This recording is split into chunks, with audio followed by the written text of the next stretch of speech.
સવારમાં વાગી ગયા 10 ને આપણે આવી ત્યાં ઘરની બારી અને ઉપર આવી ત્યારે સુરત દાદા આપણને કાળા કરવા, પણ આપણે તો પહેલેથી ઓલરેડી વાઈટ છીએ. તો આપણે આપણા મોઢાને વગર પાવડરે કહી નાખીશું સાફ.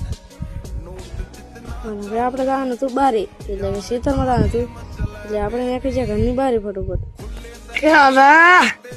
તો હવે આપણે અહીંયા જોઈને બારે આવીને જોયું તો ત્યાં ચાલી રહ્યું હતું ટ્રેક્ટરે બટાકા પહેરવાનું કામ ચાલુ કરી દીધું હતું. તેની પાછળ ખેતરમાં પણ બટાકા પહેરાતા હતા અને આ સાઈડ પર પપ્પા ટ્રેક્ટરથી જમીન છેડી ગયા હતા, કારણ કે થોડું ટ્રેક્ટરને ઓલું થાય.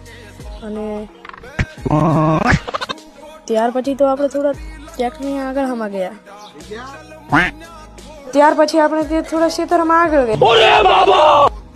તો પછી આપણે આ તમે જોઈ શકો છો કે આવા તોણ્યા હતા ઓળા, તો કેવા તોણ્યા છે તમે કોમેન્ટમાં જણાવજો ઓળા. તો ત્યાર પછી આપણે ટ્રેક્ટર